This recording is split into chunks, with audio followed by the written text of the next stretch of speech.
สวัสดีค่ะทุกคนค่ะวันนี้นะคะก็จะเป็นวันเสาร์นะคะวันนี้เราคิดว่าจะหากิจกรรม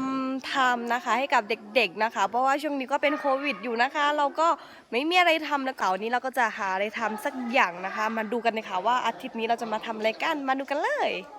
โอเคค่ะเรามาดูกันนะคะเรามาถามแม่ครัวกันดีกว่าค่ะว่าวันนี้จะมาทำอะไรคะวันนี้เราจะมาทำอะไรกินคะพี่ปอ แซนด์วิชค่ะ แซนด์วิชนะคะนี่ก็จะเป็นสลัดเนาะแล้วก็มะเขือเทศนะคะ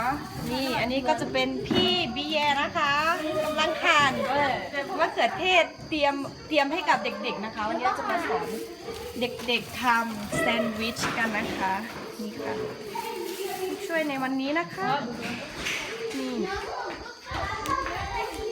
อันนี้ก็เตรียมถาดนะคะจะทำกิจกรรมวันนี้เราไม่ทำแค่อย่างเดียวนะคะ วันนี้เราจะมาทำหลายอย่างโอเคค่ะวันนี้นะคะเราจะมาสอนเด็กๆทำแซนด์วิชกันนะคะอื่นนะคะจะ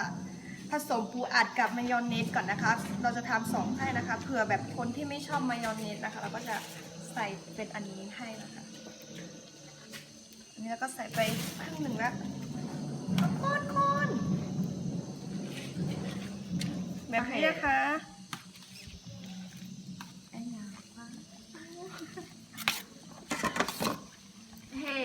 โอเค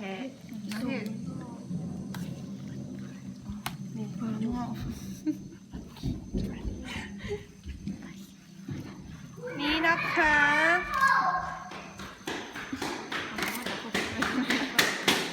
โอเคเราจะมาตัดขอบขนมปังกันก่อนนะคะแบบนี้นะคะ4 ขอบแบบนี้นะคะเด็กๆเห็นไหมนี่เทียตัดเอาขนมปังแล้วขอบก็จะแบบนี้อันนี้อุปกรณ์ของเราก็จะมีมายองเนสแล้วก็ซอสมะเขือเทศแล้วก็ปูอัดนะคะปูอัดผสมมายองเนสแล้วก็ปูอัดธรรมดาแล้วก็แฮมนะคะแล้วก็มะเขือเทศแล้วก็ผักสลัดนะคะโอเคค่ะเรามาทำกันเลยนะคะโอเคก่อนอื่นนะคะเราก็จะมาทำเอาขนมปัง2 แผ่นคิดแผ่นที่ซอยอนเทียโอเคแล้วก็เตลอเจออะไรซอสเนื้อมายองเนสแล้วก็จะตัววอร์มนี่นะคะสไตล์นี้เราก็จะทำเป็นสไตล์ของเราเองนะคะสไตล์แบบบนดอยเนาะคนเราจะใส่มายองเนสนะคะเด็กๆแล้วก็เราใส่อะไรนะเอาเราใส่นี่ก่อนนี่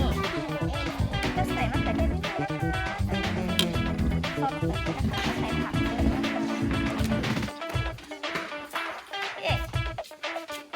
ก็ใส่มะเขือเทศนี่มันเป็น2 แผ่น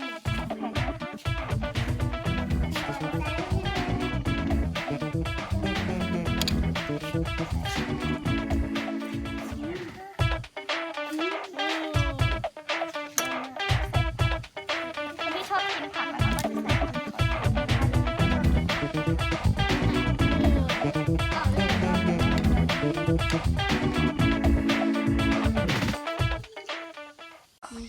ปิดค่ะนี่นะคะเราก็ได้แฮมเบอร์เกอร์แล้วค่ะแฮมเบอร์เกอร์บนดอยนะคะโอเคค่ะบ๊ายบาย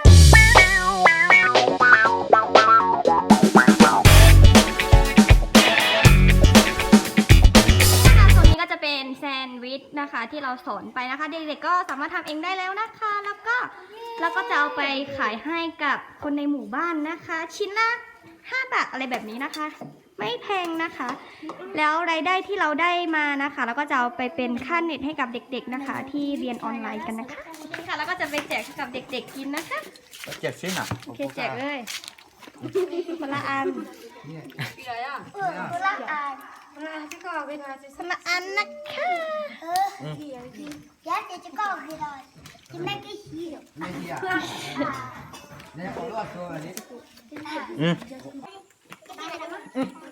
กให้กับเด็กๆนะคะคนละชิ้น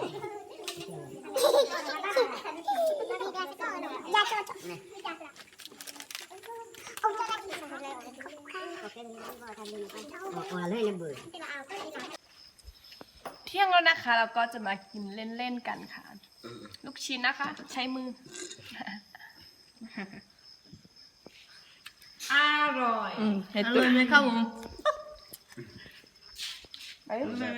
นี่นะคะโซนนี้ก็จะเป็นทำหวานเย็นนะคะ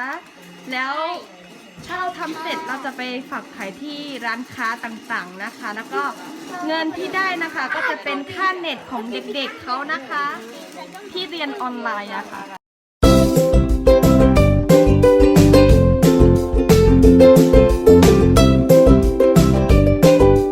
นี้นะคะก็จะเป็นคาราเมลคัสตาร์ดชิฟฟ่อนเค้กนะคะอันนี้นะคะก็จะเป็นคาราเมลคัสตาร์ดชิฟฟ่อนเค้กนะคะนี่น่ากินมาก นี่นะคะนี่ก็จะเป็นเชฟของเราค่ะ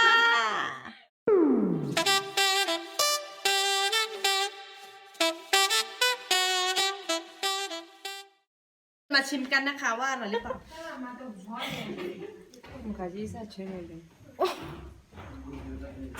ยัมมี่อร่อยมากค่ะโอเคค่ะ ทุกคนค่ะวันนี้นะคะ กิจกรรมของเรากับเด็กๆนะคะ ก็จะมีแค่นี้นะคะแล้วก็จะถ่ายแบบคร่าวๆนะคะโอเคค่ะไว้เจอกันคลิปหน้านะคะว่าเราจะมาทำอะไรกันต่อโอเคค่ะบ๊ายบาย